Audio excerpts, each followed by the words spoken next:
Good afternoon, friends of the Museum of South Texas History, and for people who may not be part of the friendship network of the museum. Welcome to the very first edition of Museum Pláticas for the year 2025. I was talking with some of our staff members before we started this and asked how many consecutive months have we done this, and I was told that we're on 40. Was it Pam 45 or 46? You said. This is our 46th, so we haven't missed a month, I don't think, for almost the completion of 4 years. So thank you for joining us. Francisco Guajardo, I'm the CEO of the museum. And on this January of 2025, we have a very interesting, a little bit different museum Plática. We have two guests with us today who come from the University of Texas at Austin. One of them is a faculty member in the College of Communications, and another one is a PhD student in that same college. And the two of them are involved in a grant that they got, that through that grant, they are in relationship with this museum to tell stories and to capture stories from the community of South Texas. The stories are around a big, broad topic that really was the initial impetus of this work, which was climate change. Specifically, we're going to talk today about not only their stories of our two guests, but also the stories of flooding in South Texas. So as you know, the museum, for example, right in the middle of Edinburgh, the old downtown in Edinburgh, is very prone to flooding. But so is South Texas. And so we have been, I think, subject to a lot of flooding through the years. So we're going to have conversations on how to mitigate those kinds of conditions of flooding today on our Museum Plática. When we come back, I will introduce you to Professor Keri Stevens and doctoral student Nancy Carlson. We'll have a plática with them, get to know who they are, where they come from, what their story might be. That'll be segment number 2. And then we'll take a break and we'll come back for segment number 3, where we will dive right into the flooding awareness workshop that the museum is hosting for tomorrow. So stay with us and look forward to engaging you in this Museum Plática in this 2025 January edition.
Welcome back to Museum Pláticas. Francisco Guajardo with you here, CEO of the Museum of South Texas History in Edinburgh, Texas. I have two guests with me today.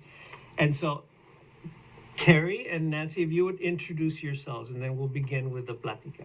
Certainly. So I'm Keri Stevens, and I am a professor at the University of Texas at Austin. And I have been there for, my goodness, I'm at about 16 and a half years now. And I'm a native Texan. So there's some who may be watching who might think somebody from UT at Austin, which is kind of a source of contention Yeah. I try to have balance on our board, like equal distribution of Longhorns and Aggies. Yes. I know, like last year, the chairman of the board was a Longhorn. Okay. This year, the chairman of the board is an Aggie. Well, just to make them all feel good, my bachelor's degree is from Texas A&M in biochemistry. And my master's and PhD are in organizational communication from UT. And now Okay. I'm on faculty at UT. You must be so conflicted. And I, football games, I just pull for who wins. Yeah. It's pretty but great. I can tell, though, by your blouse, you're wearing some colors, no? Okay. I really thought long and hard. I almost pulled that maroon out. Yeah. I did. I almost did. Well, thank you Yeah. for being here, Keri. Hi, well, I'm Nancy Carlson. I am a doctoral student at the University of Texas in Austin in organizational communication and technology, and I started the program right when COVID hit, so I was remote for a while there, and then I got to integrate into being there physically, so that was really nice, but that's where I started, Wow. just being at home Now- during COVID. Nancy, you are from the Valley, are you? I am from the Valley. Well, I was born in Mexico, in Reynosa, but I grew up most of my life in the Rio Grande Valley. So when you say you were born in Reynosa, does that also mean that you lived in Reynosa through maybe grade school? I do not remember that. So I think I got here when I was about 4 years old, Okay. so I have no recollection of my life in Mexico, but I was there. Where did you and your family land when you got here? We got here in McAllen. In McAllen. Yeah, we lived in some apartments that were right next to the HEB on 10th Street. So that's where we lived for a while. I remember that HEB. That's the HEB that's on 10th and close to the expressway, right? Yes, that one. Yeah, Mhm. yeah. Wow. And so where did you go to school when you were a kid? Well, so then we moved to San Juan, and I ended up going to Garza Peña Elementary, then middle school, I believe it was South Middle School. I don't remember. In Edinburgh? No. That's right. No. What was the name? I don't recall the name.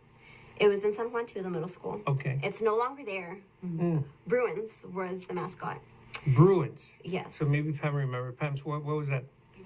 Stephen F. Austin? Could it Austin have Middle been? School. Austin Middle School. Yes. Oh my Wow. gosh. Yes. Okay. And then I went to Wolverines, PSJ Memorial. PSJ Memorial. So you would have then gone to school. PSJ had just built the second and the third and the fourth high schools. Because for a long time, PSJ was, San Juan Alamo was a one high school town. It was like a football thing, right? Yeah. Edinburgh was a one high school town, a football thing. And so La Jolla refused to build a second high school, because of the football thing. And then when they did, like the football prowess began to kind of like, wither away. Yeah. Wow. So you went to high school in PSG, and then did you go to college right after high school? I did. Where did you go? I started off at South Texas College, and then after that I went to UTRGV, which was UT Pan American at the time. And then after that, I got my master's at UTRGV as well in disaster studies. And then I went to UT Austin because I was really impressed with what Keri was doing in the disaster world over there. So Wait, I hang on. applied to that program specifically So- to work with my advisor. When you were at UT Pan American studying disaster studies, who would you have studied under at UT Pan American? So I was studying under Dr. Dean Kine. He is amazing. He runs the disaster studies program over at UTRGV, and that's where I was studying under. Before that, I was doing my undergrad in psychology. What was the inspiration for you to pursue a graduate program in disaster studies? So here's the thing. When I was taking classes with Dr. Kine, he was awesome at inviting a whole Undergraduate classes. undergraduate I mean, class? no. Well, actually, yes, undergrad, because I started taking classes with Dr. Kine in my undergrad. And then because of his class, I applied to the Master Studies, Disaster Studies program because of how he was running his courses, and he was just bringing a lot of people in and talking about disaster preparedness. And so whenever he brought in a lot of speakers, and this is, FEMA, local, state, there was one thing that they had in common, and this was communication. And we need more communication. We need communication that goes around and not is siloed in several segments where something is not done. Instead, we need communication that goes both ways, where we can proactively engage in disaster preparedness behaviors instead of being reactive. And so that thread of communication led me to apply to UT Austin in communications. I thought that's what we need to do. We need to improve that. When you were understanding this as something important for you, as as a pursuit, right? An academic pursuit, was the study of disasters for you connected to your life and your community, or was it kind of in the abstract what you were studying? Well, that's a great question. And it was both, I think. In terms of personal, I grew up in a colonia that when Hurricane Dolly came around, I was in high school. No, I had already graduated. It got hit with Dolly. And when that happened, we were flooded, and we were flooded for days. Now, Nancy, when you say in a colonia, can you explain what you mean by a colonia and where that colonia would have been? Absolutely. So what I mean by a colonia is you're not within the city limits. You don't have the trash services or, what you're accustomed to living within the city. And so you don't have the street lights, right? It's dark at night, and you have to kind of figure these things out yourself. But whenever, you're living in a colonia, even though you're next to a city, you feel like you're almost separate on your own. And so for me, that was personal, but also in terms of community, the flooding was affecting my neighbors and my community at large. And so it was tied in a sense to both. And the communication that comes from colonias to maybe the people that are in decision-making roles perhaps was not strong enough, I felt, at the time. And that's where it kind of started with me. Living through that flooding event and seeing how my neighbors or people that I knew go into these flooded waters that oftentimes are contaminated, that really did not sit well with me. And I felt like we needed to do something to create more awareness of what happens when a flood occurs. Mm-hmm. And where you lived was where? In Hidalgo County? That was in Hidalgo County, yes. Outside of Edinburgh? Outside of Edinburgh. North of FAR, probably? Yes. If you would have gone to Austin Middle School, very likely. Yeah. Or San Juan. Closer to San Juan. Okay, Yeah. closer to San Juan. Okay, and what kind of family do you come from? Like you got siblings, you got parents, you got extended family. What was the situation like where you lived in the colonia? So I was living in a small little house, and it was my mom, my dad, my sisters, 2 sisters, and my brother. I was the oldest. I am the oldest, right? But that's kind of where we come from. What do your parents do for a living? My dad is a waiter, and my mom is stay-at-home mom. Your dad is a waiter in He's been a restaurants? waiter for as long as I can remember. Really? Where does your dad work? So if you go to Denny's, Really? Okay. you can go and say hi to my dad. Wow. He works at Denny's, the one that opened up in San Juan recently. And that's been his thing for many years. It's been his thing for his whole life. What were as the long kind as of I can stories your remember. dad told when you were 7 and 8 years old and he got home from work? Sometimes he would have to work long hours, I guess, because he would close the restaurant and whatever. What are kind of the stories that you remember of your dad? Either having this life of labor, or maybe struggle, or just stories of humanity and that sort of thing. Yeah, well, when he first came to the United States from Mexico, he started off by going to Virginia and working in the construction area with his brothers. At that time, my mom and I were still in Mexico, so he would send over, money for my mom and me. And then when we were finally able to come over, well, then we started by living in the apartment in McAllen. And at that time, we lived with another one of my uncles and my aunts, my cousins. So we kind of lived, in this multi sort of scenario for a while.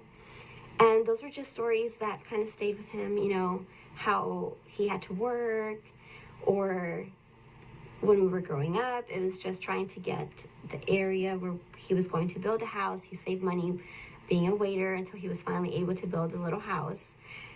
And the little house, when it was built, well, he had all the great intentions, but the little house did not have electricity because he did not need it at the time. And so, we kind of reminisce about that, and he talks about how that was, and really it was just trying to provide a place where he could live, where he was no longer renting, and how it has changed from where he first got the land and he first built to how it is now. I mean, it's improved a little. So those are the type of stories, or whenever he waited for a long time and he had customers come in, and now he's developed those friendships over time, and now these customers that he's seen for a long time now go on vacations and bring him gifts and candies and stuff. So it's just wonderful to hear how he has these relationships because of the work that he's done and how he's seen people grow up, right? Like parents with their small children are now older, and he's seen that throughout the years that he's been a waiter in these restaurants. So when you go to a restaurant, you see the ecosystem there probably differently from other people. Oh, absolutely. How do you see it? I see that it's not just a waiter, right, that you're leaving a tip for. It's somebody's family, and maybe it's not somebody that just goes and does this work for a short amount of time. Maybe this is their livelihood, and so that's kind of how sort of the ecosystem I see. And it's one person, but it goes out to a whole bunch of different other members in the community, right? You're doing your job as a waiter, but you still have this impact that goes across your community. So Wow. it's been wonderful. What's your father's name? Eliseo Hernandez. And what's your mother's name? Dina Hernandez. What was your mother's commentary through the years as you were a kid growing up about your father's work? Well, that's personal. Okay. You don't have to answer it, but I'm just curious. Yeah.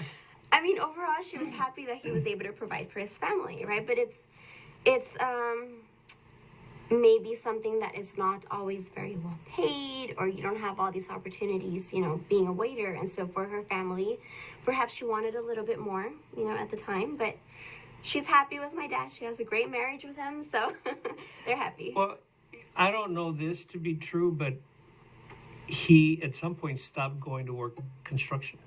And he did. Mm-hmm. And he became a full-time waiter. He did. Mm-hmm.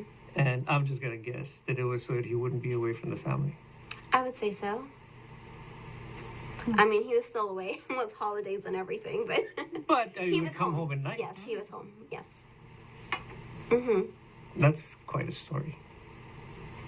Yeah. Wow. So the house where you grew up that didn't have electricity in the beginning, that's the same house, right? Yeah, that's the Who same who house. lives in that house today? I do. You live in that house. So when was the house wired? Because I'm guessing gosh. that when you were a kid growing up, you would have been, by candlelight? Yes. Uh-huh. We had those little, I don't know what you call them, the little... But Nancy, hang on. This is not that long ago. I mean, It's you're not that young. long ago. We're talking No. about like the 90s, no? Yes. Uh-huh. No, like the little things that have the little gasoline and Yes. you kind of light them. Yes. Like that.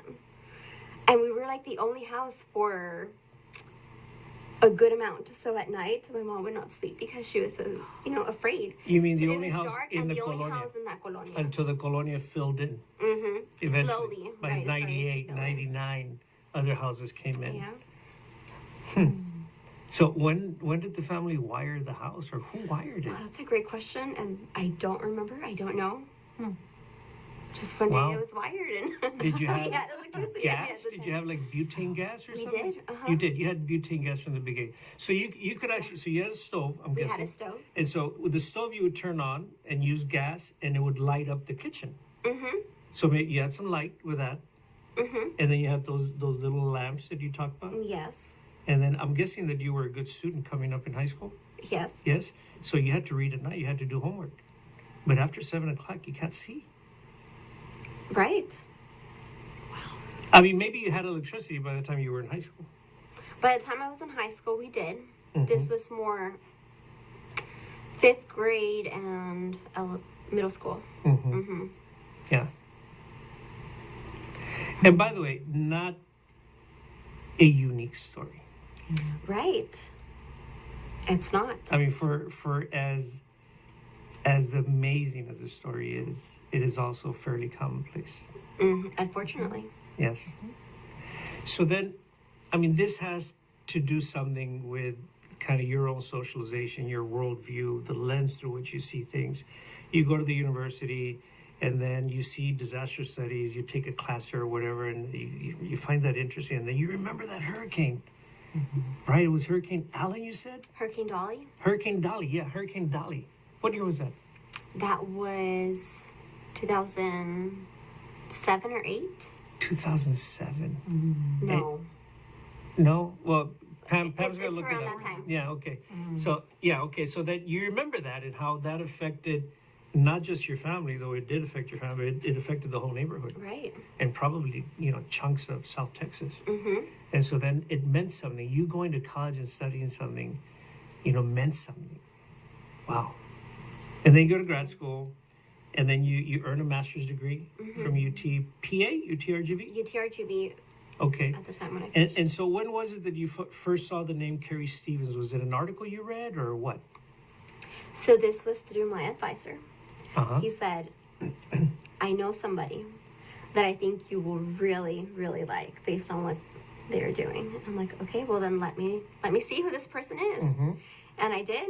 I researched Keri, and I'm like, oh my gosh, absolutely. Like, I What? need to apply. But what's oh my gosh, what does that mean? Like what did you see there that you learned about the person Keri Stevens or the work of Keri Stevens or research of the advocacy of, what was it? Keri Stevens was doing a lot of work in disasters and risk communication. And so I felt that within the state of Texas, she was doing amazing work. Mm. And that's your why I wanted your to. professor told you this Mhm. because your professor had like a collegial relationship with Keri, apparently. Yeah. And so, okay, was your professor like a colleague who was publishing with Keri, or maybe had been a student of Keri's, or what? Do you know? No, I don't think they were publishing Some- together at the time. They just kind of knew each other, Okay. and when I read about it and I had told Dr. Kine, I said, this is what I'm interested in. Then he said, this is this person that I think you will really, really like. And I'm like, okay, so then that's when that started. Right when I expressed my interest, I'm like, maybe this is something that I want to do, and in this area because of this. And he said, look into this. And when I did, there was no going back. So as you're thinking about this, you are reporting back to the family about what you're doing. I mean, you must have, right? What was that interaction like between your family and you? I mean, more school, Nancy. What was that like?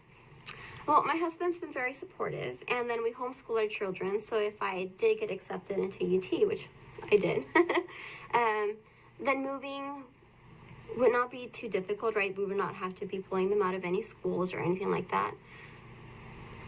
But in our culture, right, when it comes time to, okay, you're moving out, when you've always lived close to your parents or in an area, then that was a little bit more difficult. I think letting my parents know. They were very happy, right, of course. But it's that, I feel like, severance, I think, in family ties where you're moving away, and even it's not that far away, right? But moving away farther, where maybe your parents cannot visit you as often because, your dad's on a waiter salary, then that was a little bit difficult, but we made it work. So, okay, so something happened there at some point. You got married.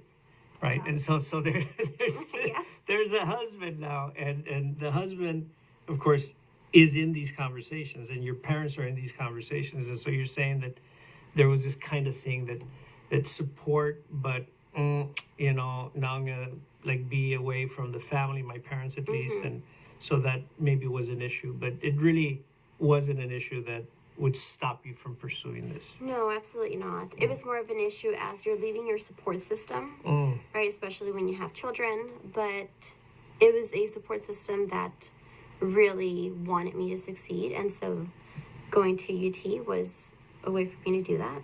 And they supported it. All right. So the first communication you got from Yeah. Nancy, do you remember that first? I do. Yeah. I do. Dean actually contacted me, and the way that we had met is we were both at a Hurricane Harvey research workshop and found ourselves talking throughout the day, and we had so much in common, yet, you know, here I was in Austin doing this research, and he was in the Lower Rio Grande Valley doing the research. And so he calls me up and he goes, Keri, I think I have a student of mine who would really be fantastic in your program. And so we talked about Nancy, and, you know, I talked about the program and asked him all kinds of details about, tell me about her background, because I'm a really big believer in making sure that we bring in students that can be successful and that we can build the support systems that we need to make them successful. And then I remember going into our admissions meeting, and it's really up to the faculty member to advocate for what students we bring in. And I went in, and I've done this other times too, but I went in and said, this is my top person that I want. I trust my colleague, Dean. I think she could do incredible work here. And I think she has a background that will enrich our group. And I want to see us support her through grad school. And everybody else looked at her file and agreed. And so as a team, she came in with a class of them. We don't bring in very many. We bring in usually about 3 a year, PhD students, and maybe 1 or 2 master's students. And it's very much a research PhD program in our area of organizational communication and technology. And so she joined us, and it's been a really, I mean, and then of course the pandemic hit, and so she wasn't there physically for a while, and then she moved to Austin and was there for what, 3 years? About, yeah. And then she moved back to the Valley to finish her dissertation this past year.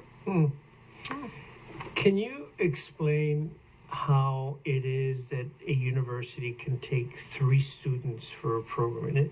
And so I guess that I'm leading you toward, I think, an understanding so that the audience can understand this is what research institutions do, as opposed to say you just take graduate students and then you're going to put them through a program. Correct. You know, and you're trying to recruit 25 or 100 graduates. No, I'm just taking 3. That's correct. Because we do this. What is that? Yes. So we have several different kind of programs. We have professional master's degree programs where you do recruit a lot of students. But with a research program, it's a level of mentorship and a level of relationship that you develop with your students that, well, I mean, I'm already, just even thinking about her graduating has me teary-eyed, because you build such a strong relationship. You learn so much from them, and you're able to help them grow and watch them grow in really incredible ways. But you are training them to be a good, careful researcher. And you spend 4 to 5 years getting someone just on a PhD level to the point where they are able to conduct meaningful research. They're able to really make a difference in the world with the type of work that they do. So that's what a research program is, as opposed to a type of program which is equally valuable but very different, which is where you bring in a lot of graduate students, and their goal is really to take courses. They don't necessarily do much research, if any research, and then they go on to advance in their career. They go to industry, they go to nonprofits, they go into other types of jobs and positions. So when you're at a, say, Research One institution, that institution, just by implication, is an institution that will have these kind of faculty and these kind of support systems to be able to do this, Yes. to focus for 4 or 5 years with a student so that student can become a leader in research on this one issue or that issue. Absolutely. And I will also say that they're also usually teaching as well. And so, like Nancy taught classes for us as well. She actually won our teaching award in our Whoa. department. She's an incredible, incredible teacher. And so they're learning to Wait, research. what does she teach? What course does she teach? So she taught, that was 306M, right? That was. So we have a communication course that a whole lot of people in the university take, all different kinds of majors. And they learn everything from teamwork skills to interpersonal skills to public speaking skills. And it's all included in a single class that they take. And so that was the class that Nancy taught where she won the teaching award in. And that's out of the College of Communication? Yes, okay. Yes. 306M. 306M. All right, 306M, don't take undergrads that's at right. UT, take 306M. Of course, And a Nancy may lot. not be teaching it again. That's right. Yeah, That's okay. right.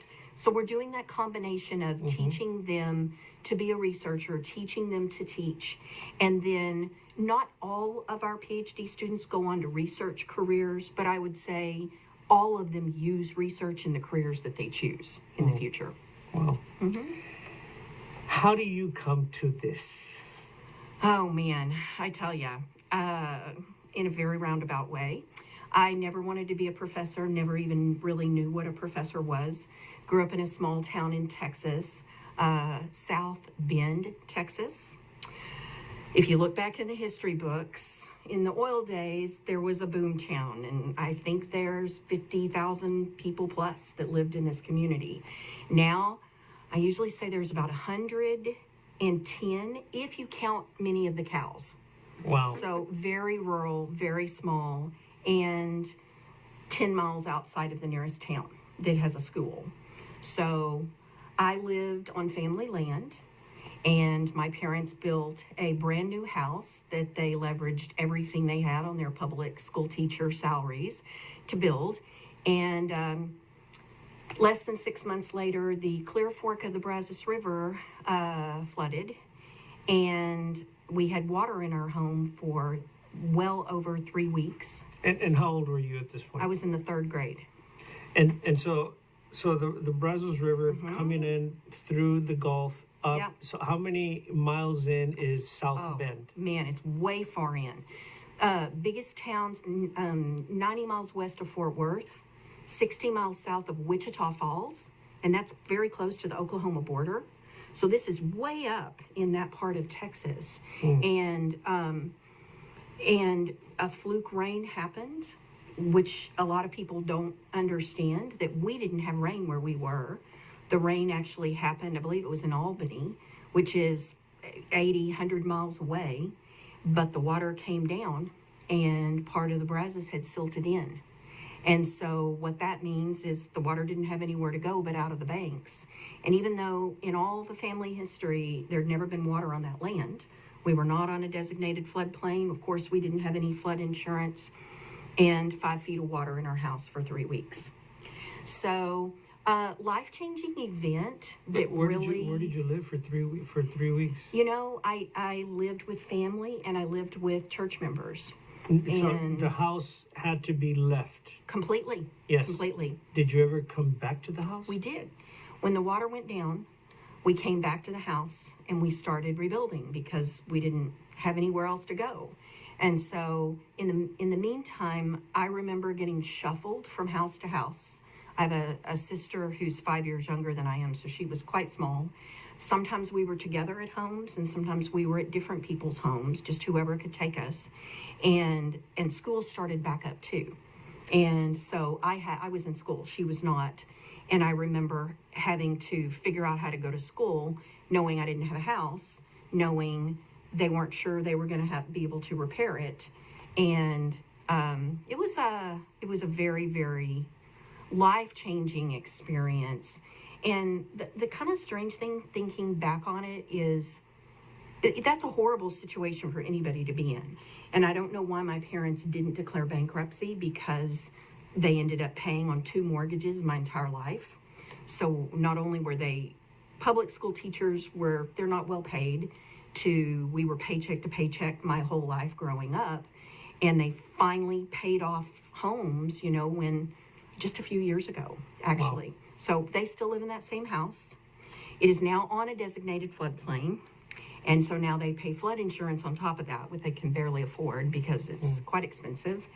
And it has gotten close, but it has not ever gotten back in the house again. So, What kind of teachers were or are your parents? yeah, so my dad was high school chemistry and physics, and my mom was a kindergarten teacher. So the two ranges there. So during those 3 weeks, and then when you went back to school, you went back to school with your mother because your mother taught at that same elementary school? Yes, we did. Was she your kindergarten teacher? So she was not my kindergarten teacher. However, my dad was my high school chemistry teacher. And then I ended up majoring in biochemistry. And I will tell you, I made high A's in all my chemistry classes. It's because my dad was a darn good, hard teacher. And Well, you also had access to the test at home. Oh, you think I did? I tell you, No. the crazy thing is that the very first test I took in his chemistry class, I will never forget what happened. I made 100 on it. I got it back, and it had 100 crossed out, and then it said -2. You're my child. You're my daughter. So, of course, I grab my test. I go home to my mother. Mother, look, I made 100, and my dad wouldn't give me higher than a 98 because he dare said he? they would think I cheated. And so my mother, I heard them yelling at each other that night over, you can't treat your daughter this way. You can't just take points off because she's your daughter. So it was an experience. Well, it could affect your GPA. You Oh were my- probably vying for a top spot in the school. I actually was. I was, and I'm sure she used that argument against him too. Yeah. So he didn't take off points from that point forward. Okay, well, good. But it was a very interesting year that I still remember. Wow. I played tricks on him. He played tricks on me.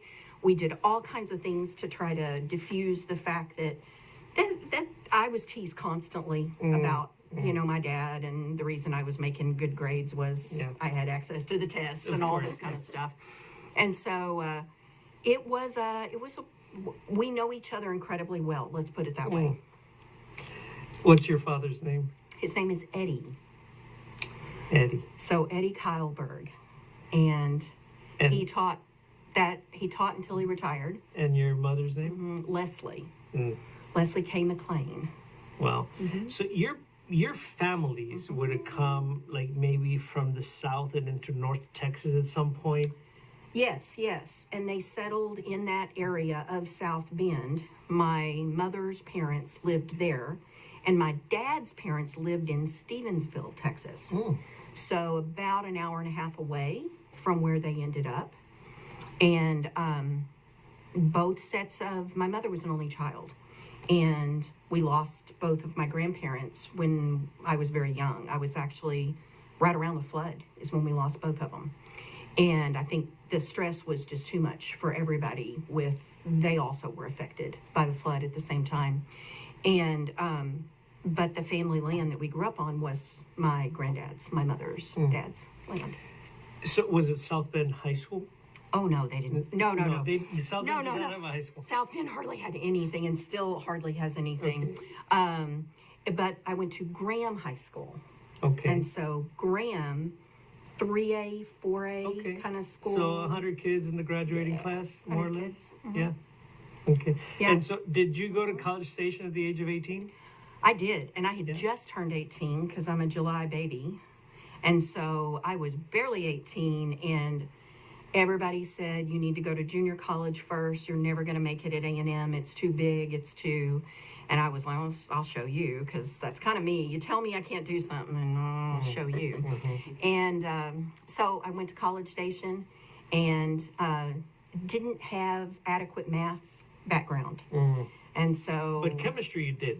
I had fantastic chemistry background, but my math, they hadn't even offered calculus in my high school. And so when I took my entrance exams going into A&M, I scored in the lowest 2 percentile of entering freshmen in math ability.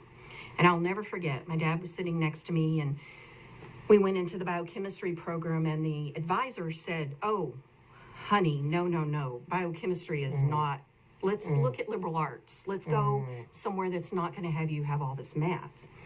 And my dad looked at me and he said, "Do you really want to do this?" And I said, "Yep." And he asked her, "What does she need to do?" And she said, "Well, she needs to co-enroll at the junior college, Blinn Junior College down the road, and she needs about 12 hours of math credit before she can even take the math at A&M. And that's what I did.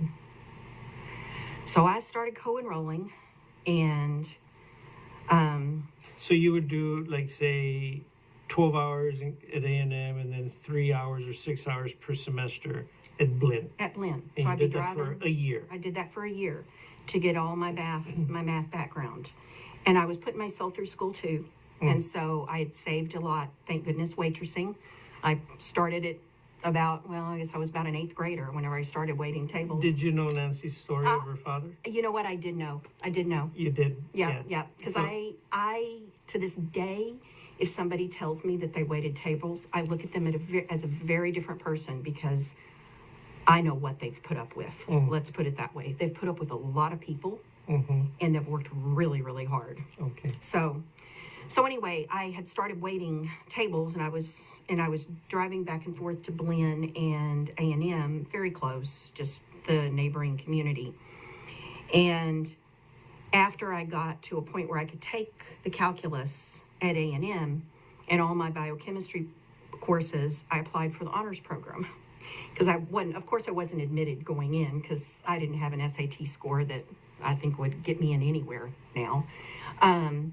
And of course not the math ability. And so I got into the honors program as about a sophomore, and ended up graduating, and I was the top biochemistry grad at A&M my year, How about that? after coming in the lowest 2 percentile of entering freshmen. So it ended up working out great, but I worked hard. I worked really, really hard.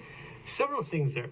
Yeah. One, obviously you, you know, and probably your father asking the question, which was a good question. What does you need to do? Maybe you asked it, but your father asked it, right? That's how you remember the story. So you. Another thing that should be stated is the importance of a community college. Absolutely. What Blinn did was to be there for you, someone who needed, and they did good work, apparently. Fantastic work. Like, I promise you, I would have flunked out. Like, if you don't have math ability and you get in over your head, I've watched college student after college student. When my own kids were going through, I actually would not let them take their high school credits and jump in math. I said, nope, you start over. I don't want you in over your head. And it's because I didn't get in over my head. I took the steps in order that I needed. That is what made me successful. I wasn't forced into something where I felt like a failure from day one. Well, I got to go through it. so you would graduate from A&M with a degree in, Biochemistry. and then you went straight to graduate school, or Nope, what? nope. I was sick and tired of being broke. I needed to make money. And so I looked around, decided I married my college sweetheart, and we packed everything we owned in the back of a U-Haul trailer and moved to California for him to go to grad school. And, you know, with my family saying it's going to fall off in the ocean. Oh my gosh, I can't believe you're going to California. And we lived there for almost a decade, right at a decade. He got his PhD.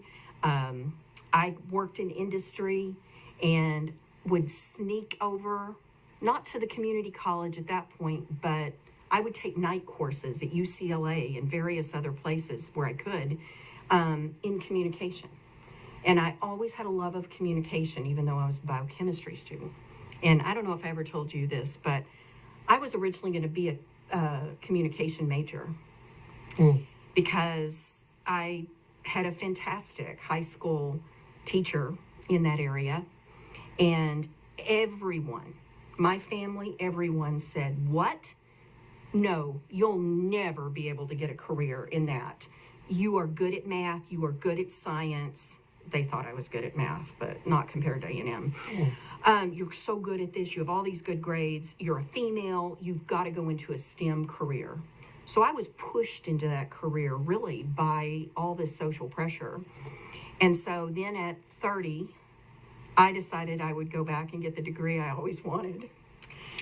And I didn't realize at the time that I was pregnant when I applied.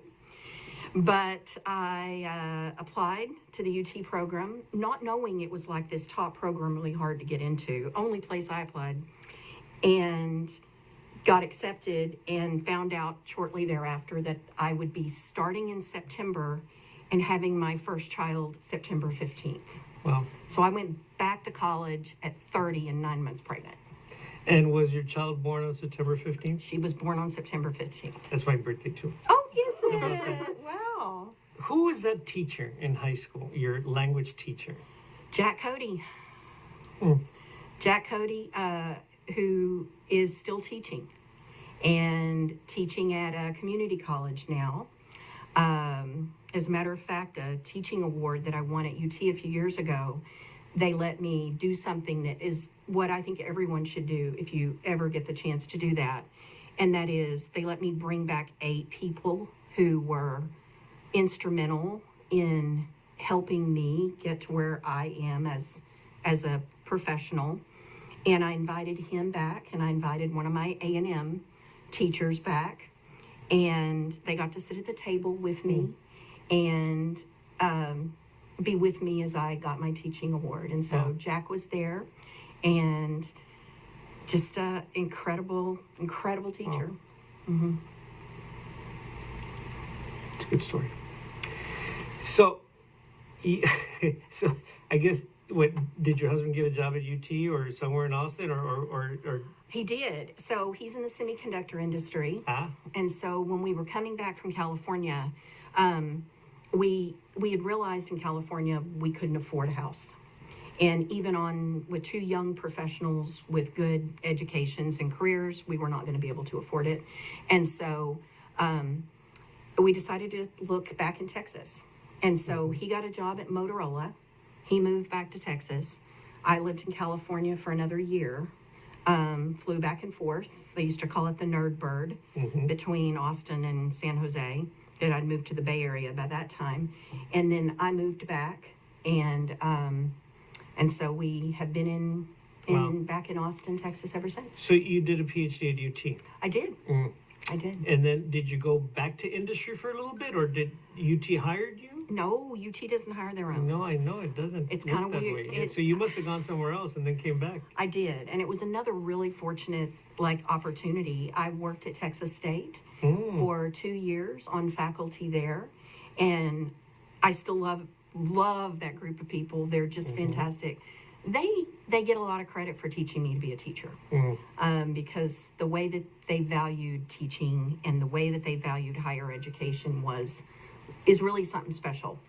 And I was there. I was really happy. I had no intentions of going to UT, and all of a sudden they reached out to me and said, "You have a niche area of expertise in organizational communication and technology." So I've always studied mobile devices, how we communicate through computers, through technologies, now a lot of AI-related work. And will you apply for our open position, because we had a failed search last year? And I was like, well, I'm really happy at Texas State, but UT has a lot more research resources. So I applied, and it's worked out. How many years ago was this? 16 and a half years ago. Wow. When you wrote your dissertation at UT, did you reference your 3rd grade experience? I did not. It's not in my dissertation. However, Jack Cody's name is in my dissertation, and so is Joe Townsend from A&M. Okay. I gave them a lot of credit for helping me get to where I was. But no, I didn't reference. I had put that behind me, and my secondary area of research had always been crisis and disaster research. But it really was not until Hurricane Harvey hit that I felt this just internal sense that that's what I needed to be doing. And my kids were older, and I was like, I think I could do this kind of work now, because it does require a lot more travel than a lot of other kind of research. And I looked at my family and said, I'm going to write this National Science Foundation grant, and I'm going to see if I get this funding. And if I do, it means I'm going to spend a lot of weekends in the next several months in Houston. And they were very, very supportive. And I just kept seeing all these people on the news who were taking their boats to Houston to rescue people.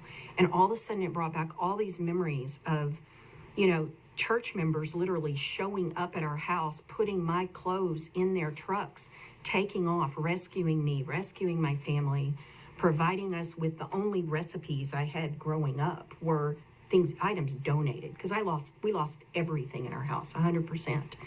And I just felt this need to do this work.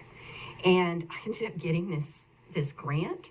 And so I had the funding to travel, and I ended up meeting all these people that had just gone through a really devastating event.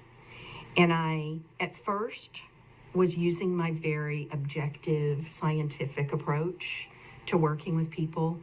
And then all of a sudden I had a person in my interview say, why are you doing this? Why are you even here? And then without missing a beat, I said, because I've been through this and I survived. And I think y'all can survive. And I think your experience is different than what I experienced. But I think I understand something about it. And I want to see what I can do to help. And all of a sudden, I was able to develop relationships with people and get data and do research in a completely different way than I'd ever done before. And I felt a sense of ethical responsibility, of really a sense of purpose. And it was a life-changing event that has really honed in my research on focusing almost exclusively now on, a lot of times it'll be technology related to disasters, but I'm really looking at how we can improve people's lives, because when you experience a disaster, or even before you do, there's a whole lot of communication we can do to try to help people get prepared and to help people be prepared to recover faster. Because if something's going to happen to you, it's going to happen. But there are things you can do to make it better, and then there are things that you can do to recover faster. And so that's really what is very interesting to me and is driving all my research today. So there's two themes that I'm sensing here. Number one is the level of, say, professional preparation that you have to be able to do this work.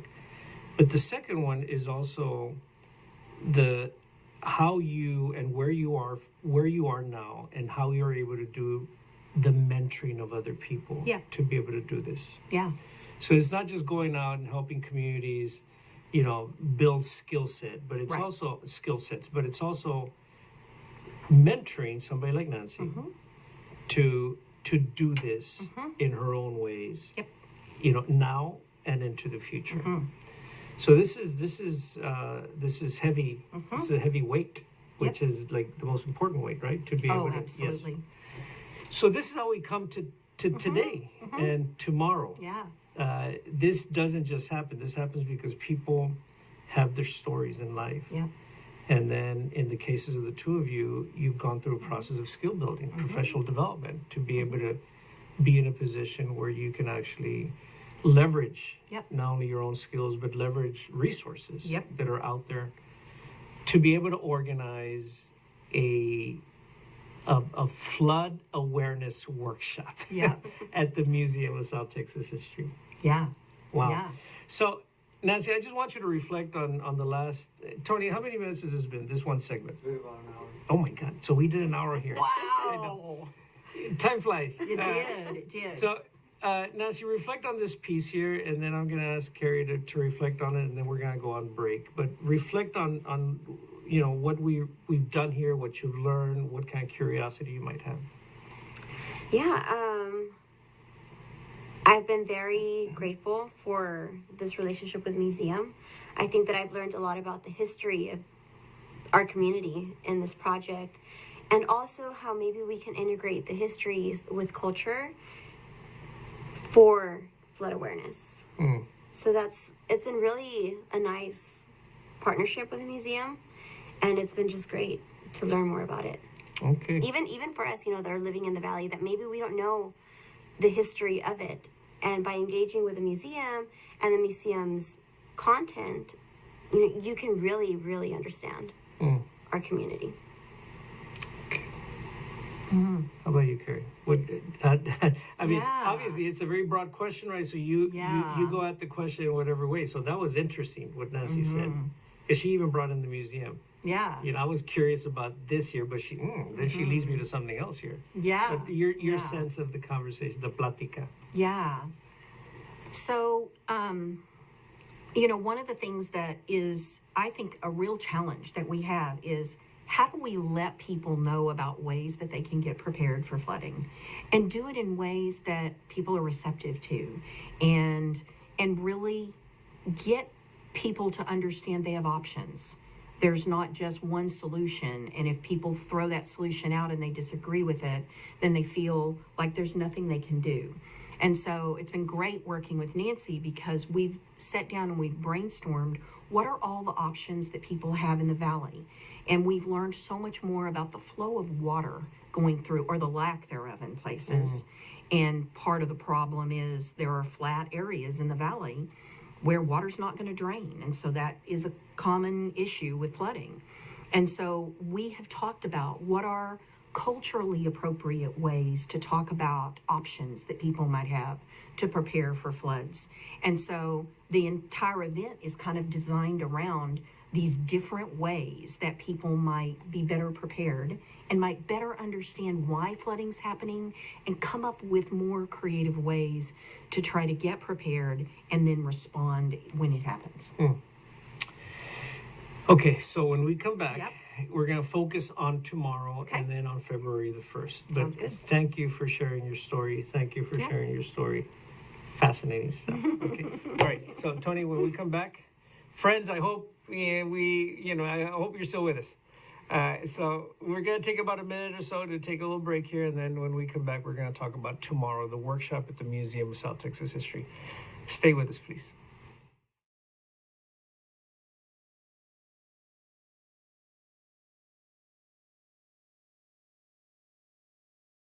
On Saturday, February 8th from 10 a.m. to 4 p.m., the Museum of South Texas History will host Ranch Fest, highlighting traditional and modern ways of ranch life. During this community event, visitors can enjoy live performances, hands-on activities for all ages, vendors, and more.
It's easy to find it when you know where to look.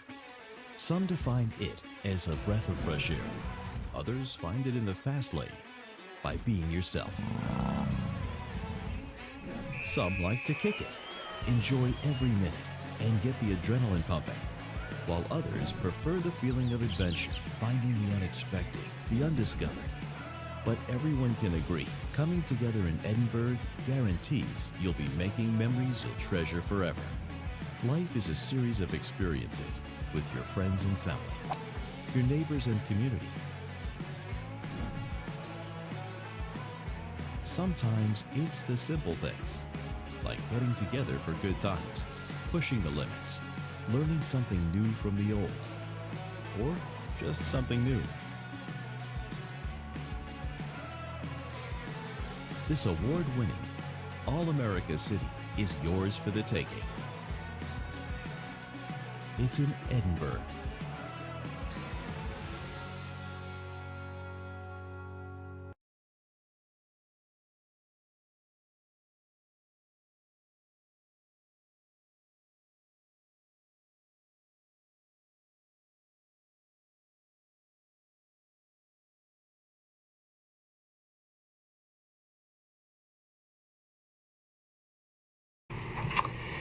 Okay, welcome back to Museum Pláticas, Friends of the Museum. I am here, Francisco Ojardo, and here with two guests, the University of Texas professor, communication professor, Keri Stephen, and Nancy Carlson, who lives in Edinburgh and was raised around here and entered a PhD program in communication where she has been mentored by Keri for the last few years. And so, can you tell me, Keri, how this happened here? How the workshop we're going to do tomorrow, how this happened? Why UT would come down to the Valley, to participate with this, museum in Edinburgh. Yeah. Tell us about how this happened. Yeah. So thankfully, that relationship was started before I even got involved. And so a fair number of people, including Suzanne Pierce and Planet Texas 2050, started collaborating with a number of folks in the Valley, but especially with the museum, around issues of how do we raise awareness that there are these kinds of issues in the Valley. A lot of times people aren't shining a light on these issues in the Valley, within Texas and within the United States. And we all felt like it was really important to do that. And so in this particular project, it was great because the Texas Water Development Board has been focused on work that's through the Texas Integrated Flooding Framework, the TIF program. And a lot of what they are trying to do is figure out how do we better visualize and communicate about flood risk, especially in coastal areas. And so my team has been doing a lot of work in that area along the coast of Texas. And they said, would you, since you've been doing work in the Valley before, would your team do some very focused work on the lower Rio Grande Valley and flooding to try to better understand how we communicate and visualize to help people better understand why does it flood? How do we get better prepared? And so that was really what got this started. And then immediately we were like, well, it makes sense for us to come talk to the museum because y'all know the community so well. And you have so much insight into the history of this area. And you know what this area, I mean, even here where we are at the museum right here, the fact it used to be an HEB and the fact that this area floods on a regular basis. You have this history and this knowledge. So it seemed like an incredible partnership that we could strike up to have this event at a place that understands the history of the Valley. The event. Nancy, can you explain what this event will be, what it will look like? What if somebody's watching today and thinks, hey, I think I want to go hang out with those people, or maybe learn a little bit about how I can be more flood aware, or maybe I'm running a small business and I can take my business there to see what it is that I can learn, maybe new skills, new knowledge. What is it that people can expect at this event? Right, so the event, we're going to have 2 events, right? We're going to have one tomorrow, which is going to be from 10 a.m. to 2 p.m. No, 5 p.m., I'm sorry. And that's going to be for small businesses, right? And we're going to have several stations where they're going to get to participate in those stations that have to do with sandbags or maps, FEMA maps, or understanding the drainage in the Rio Grande Valley. So those are some of the things that we're going to be addressing in these stations. And hopefully what they take back is more awareness and knowledge of how the water flows in the Rio Grande Valley.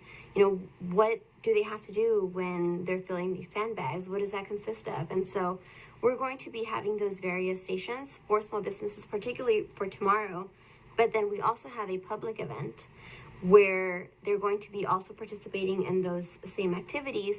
And then they will have other people here, some booths that they're going to be providing information for them, educational information on what they can do if the power goes out and they have to cook for their family. So there are going to be 2 different events. One of them will be focused on small businesses, but the other one is going to be open for the public.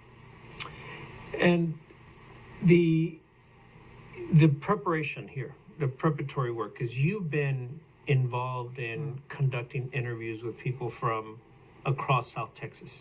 Yes. And so can you talk about what that has been like and who you've interviewed and those kinds of things? Oh, that's been wonderful. Yeah. So I have interviewed several people from the Rio Grande Valley, and this ranges from people that are involved in the county to the city and their commissioners, people that are involved with the drainage district and that they know stormwater. And so it's been very interesting to get their feedback on their perspective of what's important for us to understand of the Rio Grande Valley.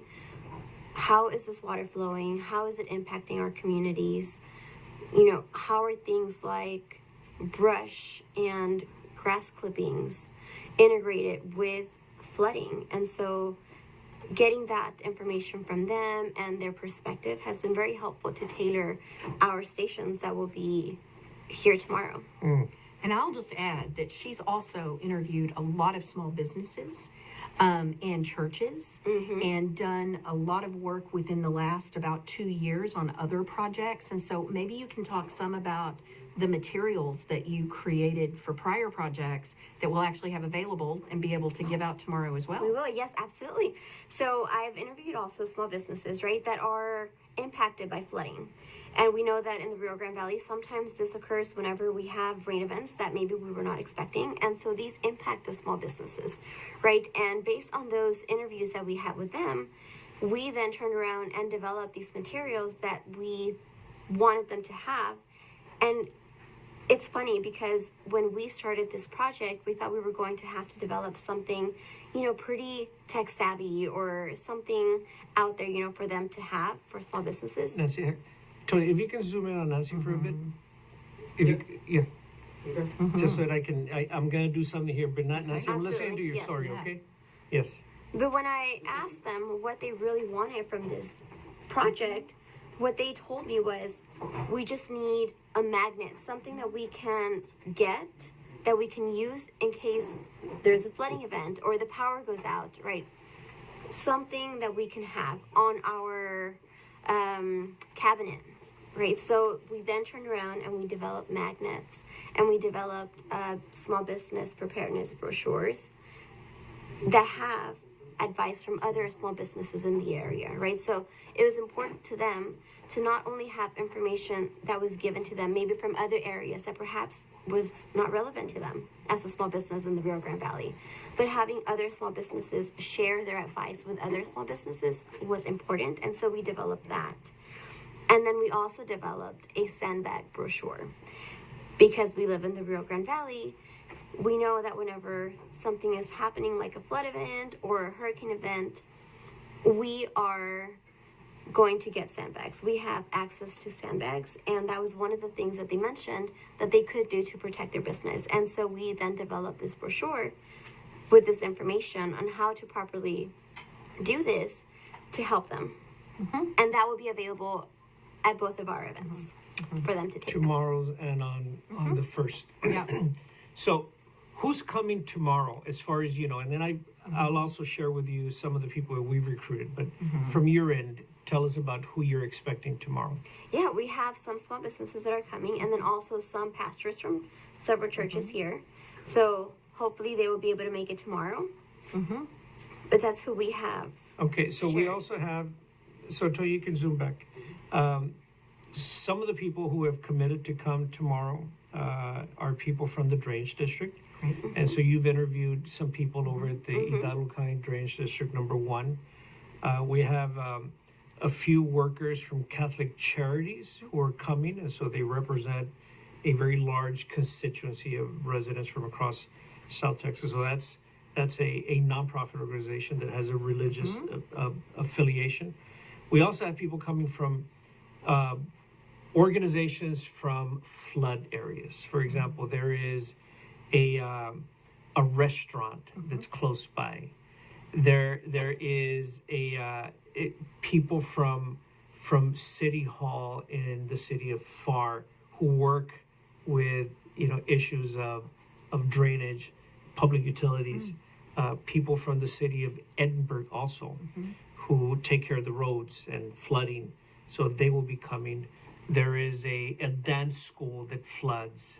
There is a tire shop up the road. There's a restaurant down the road. So those kinds of people. There's a school. There's a Catholic school that floods all the time. Wow. There is the assistant superintendent of facilities for a large school district who oversees campuses that are in flood areas and colonias. So he will be here with a few people. And so the way that we've kind of designed this, so if anybody from the community is interested, you're a small business, you're an organization, if you're a large business, and if you want to come, I think that would be great. But the way we figured out just in the last couple of days is that as we were recruiting people or reminding people about this, we found that there would be like a glut of people coming in the morning. So we thought, So then we began to call people back and ask, hey, so can we do this like 10 to 12? Have like maybe 5 or 6 small businesses come. And then 1 to 3, so at 12 to 1, we could debrief, learn, whatever would happen to 10 to 2.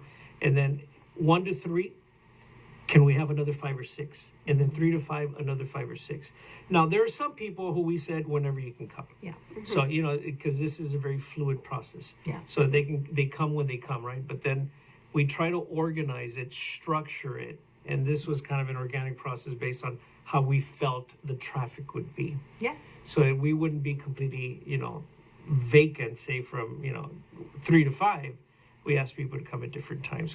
So we're hoping that that's kind of the way it goes, and also open for other folks who may be seen or who we've invited but couldn't commit, but they're thinking about it. Yeah. Those kinds of things. So that's kind of what the structure is and the flow is, and I'm missing some people. I mean, we have like this grid where we're writing the people who can come in at this time and at that time. Great. Fernando, who am I missing? See this glass? A glass shop, yes, great. with the floods. Yeah. Local restaurants? The Local- hardware store down the road? The what store? Beverly's hardware store? A hardware store. And in fact, Beverly's hardware store, if you look, and Pam, I don't know if you have that image, but it's the poster. If you look at the poster that we have, that we're sending out, there is an image right there. That hardware store over there, Edinburgh Hardware, I think is where it is now Beverly's Hardware. And so if you look at that image, that is 1967 downtown Edinburgh that flooded. And I don't know if Pam has access to a photograph of where there's HEB flooded down here in the town square. Yeah. So the people from that hardware store are coming tomorrow. Oh, wow. So Wow. that'll be cool. Yeah. Now, what has happened in the downtown Edinburgh is that through the years, there's been millions of dollars invested by both the city and the county to be able to take the water out. Yes. So there have been dramatic improvements in flood mitigation here, but it still floods. Absolutely. It floods only like this, rather than it used to flood like this. Yeah. Yeah. So tomorrow, then I think that we can look forward to kind of a dynamic process. Yeah. And so I asked some of our workers here if they could bring in this table that we're borrowing from Quinta Mazatlan. And so Quinta Mazatlan is this organization in the city of McAllen that has these beautiful walkways, and it's kind of a tourist attraction for birding and flora and that sort of thing. And so they have this that the Public Utilities Office from McAllen financed to create. And so what Tony is showing there with his other camera is the topography of South Texas. So what Tony is showing is that, so this is the Gulf of Mexico here. And so if you go all the way down to the Gulf, so you see Brownsville here. And so here you see Brownsville at sea level. Mm-hmm. So these are the very, very flood-prone areas because these are basically at sea level. So Brownsville, the Bahia Grande, Laguna Madre, Arroyo City, Laguna Atascosa. And then as you go up, you see that it gets more rocky. Yeah. So that where we are in Edinburgh, we're about maybe 50, 60 feet above sea level, with the exception of certain areas in the town, like where we are at the museum, we're 4, 5, 6 feet above the water table. Yeah. But as you go up to where Tony grew up in Starr County. And so you see it's much rockier up in Starr County. So you see that's like 350 feet above sea level. So whenever we get these huge clouds across South Texas, and if the water drops up there where Tony was raised in Rio Grande City, the water then flows this way. Yeah. And so everybody who's down here gets the water. Yes. And when the canal and irrigation system was carved up, they weren't thinking about drainage. Mm-hmm. In fact, the drainage district is a thing that happens later. They were thinking about taking water from the Rio Grande and taking it to the fields for the creation of a whole agricultural industry. So this is really a fascinating look at the topography of South Texas. Yeah. And so we're going to feature this tomorrow because we want people to get this visual understanding of how the water flows. And Francisco, this is so important because there are a lot of people like me. I am not a very spatially smart person. I can't just look at a map and understand what it means. But you give me something like this and you let me interact with it and you let me see the highs and the lows and you let me understand how water flows, and all of a sudden I can understand it so much better. And so there are a lot of people that are like me and don't really have great spatial ability. And so coming up with ways to let people interact with the water flow and to better understand that there's a whole lot more to flooding than just, oh, it rained here and it's flooding here. It has to do with what's happening all around and the topography and the drainage and the human behaviors in the environment. So I'm excited to see, people interact with these tomorrow and see what they can learn and what we can learn too. Part of and I think this is the value that the museum brings, not only because it's a respected institution and we can hold public events. We're also centrally located in South Texas. But we also are, one of the institutions that's the keeper of the history. Yes. And so if you look at the history and even the literature of South Texas vis-a-vis water, the early explorers that came through here were warning us about the shortage of natural water. Cabeza de Vaca wrote about this. Yes. When Escandon came, his scribes were writing about this. In the 1600s, Juan Bautista Chapa was writing about how, this is not a place for agriculture. This French intellectual in Matamoros, Berlandier, was writing about, don't do agriculture here. Small family farms is fine, but not large-scale agriculture. Well, modernity and those who, advocated for a modern society, and this sort of quest for modernity, would then create this impetus to create an agricultural industry here. But the only way that it could happen is if the earth was carved out. The soil was always rich. We just didn't have enough water. Yeah. Well, when we carved out the earth, and then became subject to irrigation projects. And not just irrigation projects down the river, irrigation projects going up to Colorado. Yeah. They were taking water. New Mexico, you know, all the way down to Rio Grande, there were agricultural projects, irrigation projects going on, so that by the 1930s, the great American satirist, a guy by the name of Will Rogers, once quipped that the only river he knew in the world that needed to be irrigated was the Rio Grande. Wow. Because by the mid-1930s, we were dry. And were it not for the large Bureau of Reclamation projects, large federal government projects of dams, Amistad Dam, Falcon Dam, we would not live in South Texas today because we wouldn't have any fresh water. Wow.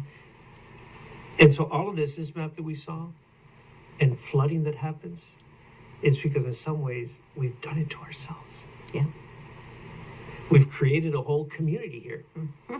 And so now we have to be ready for these kinds of things. Right. Absolutely. We need to build the physical infrastructure, and we need to build the intellectual infrastructure so that we can understand how to get out of harm's way. Yep. And so tomorrow is an important step in understanding some of this. Absolutely. So, Nancy, thank you for doing all the preparation for tomorrow's event, and Keri, thankful thank for you you. for doing all the preparation. So, last words from you, Nancy, and then last words from you, Keri, and we will begin to sign off. We can't do this without our community. So please come if you're a small business or homeowner, renter. We really want to learn from you. So please help this event be successful. And it's important for all of us in this community. So not just MOS, not just UT, but everybody that lives in the Rio Grande Valley. So come out.